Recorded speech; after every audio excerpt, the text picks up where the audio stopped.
Odisha ration card हिताधिकारी e KYC update करने दिज्व अधिक समय। राशन कार्ड रे रहिथिबा व्यक्ति जी कि बाहर राज्य रे किंबा देश बाहर काम करुछंती तांकु कौनसी चाप दिज्व नहीं। ता छड़ा राशन कार्ड को नहीं आसी अनेक गुरुत्वपूर्ण सूचना जहाँकि आपण जानिबा निहाती दरकार।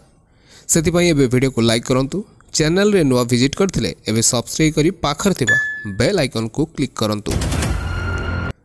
समग्र ओडिशा रे राशन डीलर पाखरे चली राशन हिताधिकारी ई-केवाईसी अपडेट।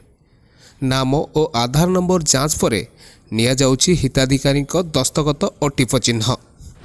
गोटे गोटे परिवार रे 8 ରୁ 10 जन व्यक्ति रहितवा समय रे अधिकांश समय रे ईपीओएस मेसीन ठीक रे काम करूना, जहा फल रे सकाळ ठारू राति जाए राशन डीलर पाखरे लंबा लाइन लगी रहुची।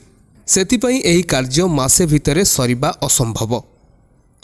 तेबे आसंतु जानि नबा केमिति होची डीलर पॉइंट रे ई-केवाईसी अपडेट आउ केउ डॉक्यूमेंट आपन को नेबा को पड़िबो। सर्वप्रथमे हिताधिकारी माने निजर राशन कार्ड और आधार कार्ड साथी रे नेबे, ता सहित पंजीकृत मोबाइल नंबर नहीं जिबे। परे ईपीओएस मेसीन रे टिप चिन्ह देई आधार नंबर सह अपडेट करा जिवो। किछि किछि स्थान रे आखिर मध्य स्कान करा जाउछि। ए प्रक्रिया जेते सहजरे हेबा कथा ता होई पारु नाही, कारण अनेक गाँव रे बा डीलर पॉइंट रे उत्तम नेटवर्क नहबा फल रे मेसीन ठीक रे काम करू नाही। ता छड़ा अनेक वयस्क व्यक्तिंकर फिंगरप्रिंट रे मध्य समस्या हेतु अपडेट कार्य रे विलंब घटुची। सबुठारु चिंताजनक विषय है जे घरर अनेक सदस्य बाहर राज्य रे काम करुछंती। सरकार निर्धारित करिथवा मासे भितरे समस्ते आसी बायोमेट्रिक करिबा असंभव। एपटे विधानसभा रे विरोधी अभियोग क्रमे जोगाण मंत्री अनुपस्थित रे उत्तर रखिथिबा मंत्री सूर्यवंशी सूरज कहिसंती जे हिताधिकारी समस्या को दृष्टि दियाजिबो।